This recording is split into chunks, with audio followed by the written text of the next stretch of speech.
pediatric disorders. I'm Patrice Villarin with Naughty Balulaza, and we will be your host for today's show.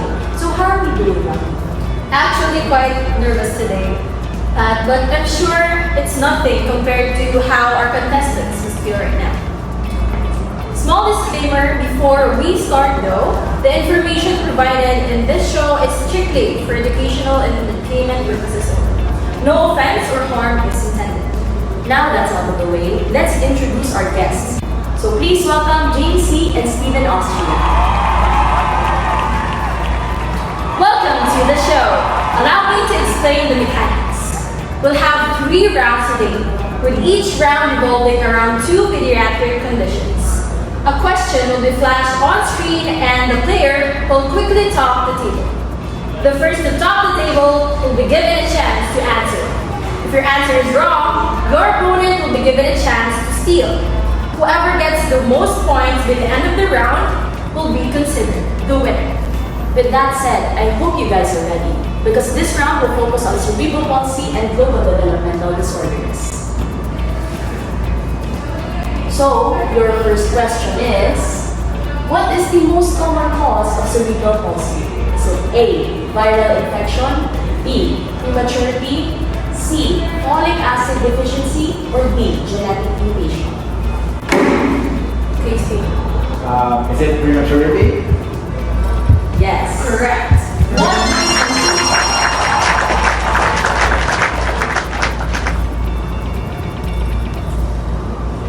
Now, for the question number 2, this condition under global developmental delay is characterized by a webbed neck, low hairline, and broad thorns.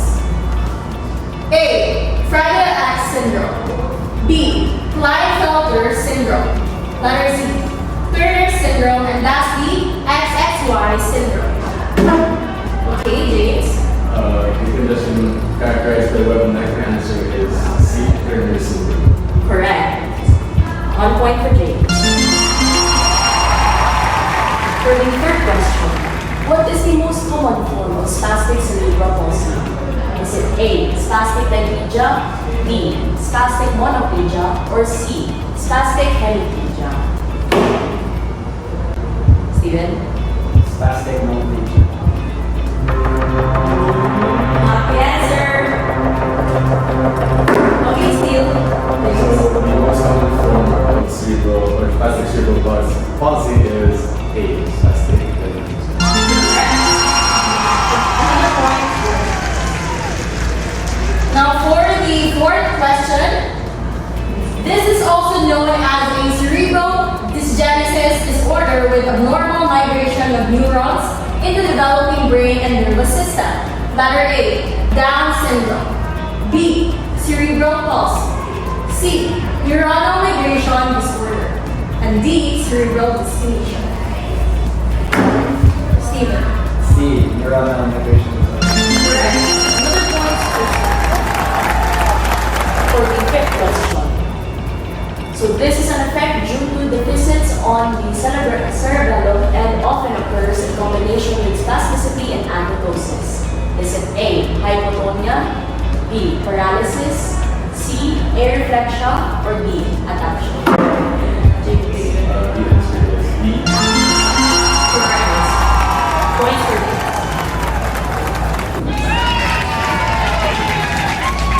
Well, that concludes the first round of the episode. Our scorekeeper says that the scores currently stand at Steven 2 points and James 3 points. Now the winner for this round is of course James. So, congratulations, James, but don't fret, Steven. You still have a chance to redeem yourself. So let's move on to the second round, where we'll be tackling Duchenne muscular dystrophy and autism spectrum disorder. Contestants, here is your first question. This is an action or a clinical finding in which a child with DMD rises from a chair or the floor by climbing up the legs due to proximal muscle weakness. A. Froment sign. B. Duchenne sign. C. Gawar sign. And D. Thomas sign.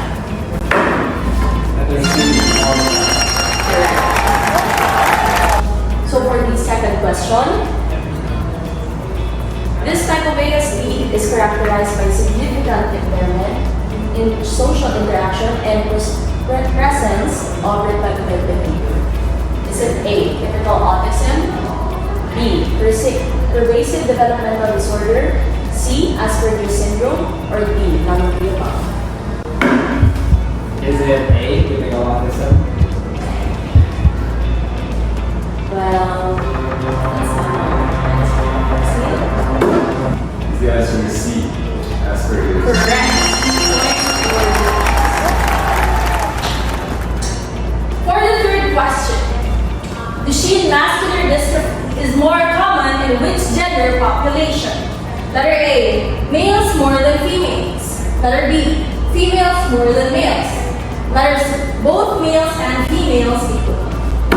Okay, James? Is the answer C, both males and females? No, that's not the right answer. The answer is A, males more than females. Correct. So for the fourth question, in autism, what is often measured during gesture production in response to verbal command on imitation or during full use? Is it A, echolalia, B, intentional tremors, C, apoptosis, or D, praxis? Okay, Is the answer D, praxis? that's correct. Now for our fifth question. This clinical finding in children with DMD is marked by a consistent firming of the muscle when palpated, most commonly occurring in the calves. Letter A, spasticity. Letter B, hypertrophy. Letter C, pseudo-hypertrophy. And letter D, rigidity. Steven. Letter C is pseudo-hypertrophy. That's correct. We're almost there, contestants. The scores for these stand at Steven with 5 points and James with 5 points. Alright, before we move on to our last round of questions, now that the second round is finished, let's first hear a message from our sponsors. We'll be right back. Physical therapy is a crucial aspect of healthcare for pediatric patients. It involves using exercises, techniques, and equipment to help children with physical challenges reach their maximum functional potential. Don't you know I'm here? We've been lost since. For children with cerebral palsy, physical therapy can improve their range of motion, coordination, and muscle strength. A physical therapist works with these children to develop personalized exercise plans to help them achieve their mobility goals. Calling out to us. I hear it. Can you hear it too? For children with muscular dystrophy, physical therapy can help prevent or delay the onset of physical complications associated with the condition. By using stretching and strengthening exercises, a physical therapist can help maintain muscle function and improve overall physical health.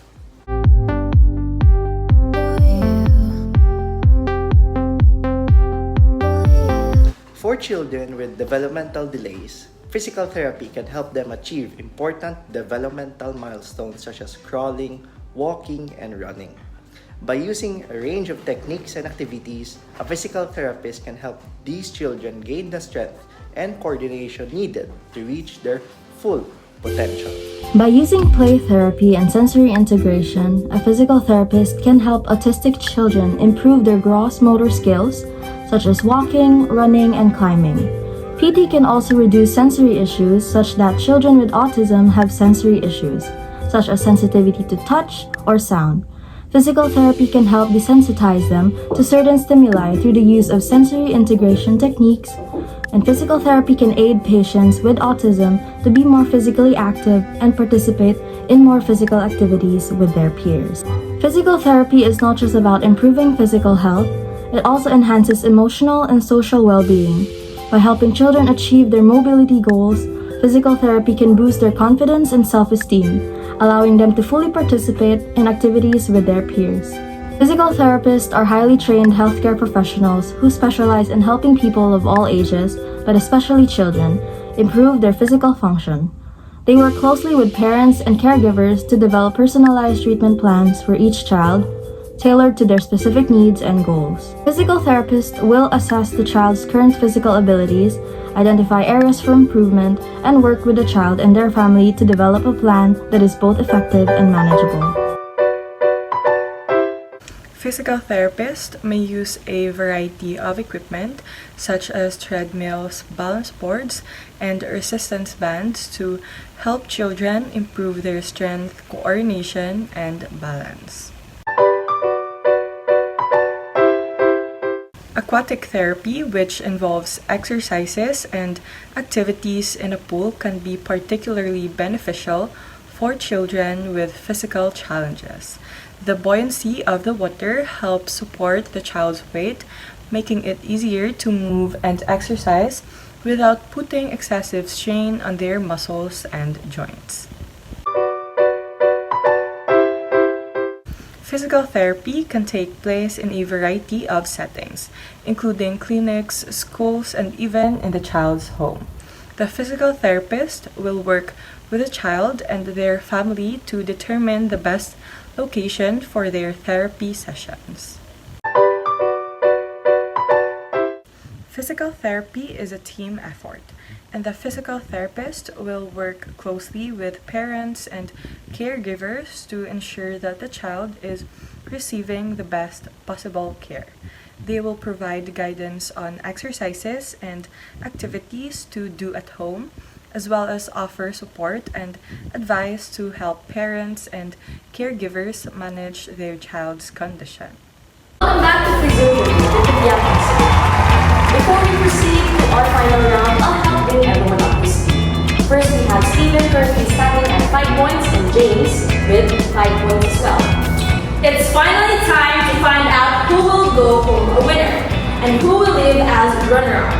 Now, if everyone is ready, allow me to reveal what will make this final round a bit more challenging. Contestants, this round will no longer be multiple choice. Every question will be purely based on identification. So with that said, the third round will be all about juvenile idiopathic arthritis and spinal muscular atrophy. So your first question is, what is type 1 SMA called?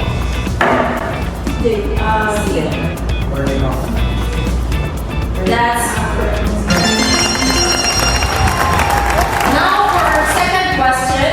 What do you call a type of juvenile idiopathic arthritis in which there is 5 or more joints affected during the first 6 months of the disease?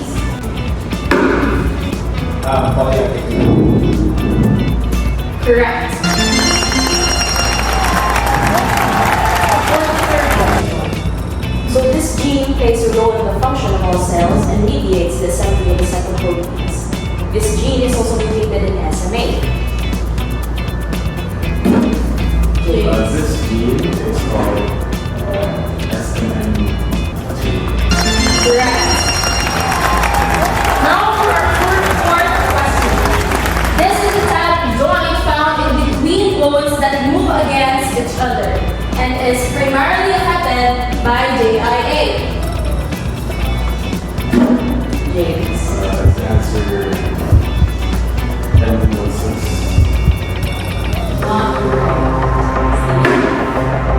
Sepulchral joints? Yes, correct. So for the fifth question. So what chromosome is defective in SMA? The chromosome affected in SMA is the 5q32. Well, there you go, ladies and gentlemen. Congratulations to Steven for putting in the work and winning the episode with 8 points. And Jamesy, 7 points. Better luck. Thank you, Stephen and Jake, for being good sports and coming to play with us for today's episode. And thank you to everyone at home watching and joining us. Stay tuned next week for another episode of the Physio Trivia. This has been Lucky Baldanaza and Patrice Guillen. Your Physio Trivia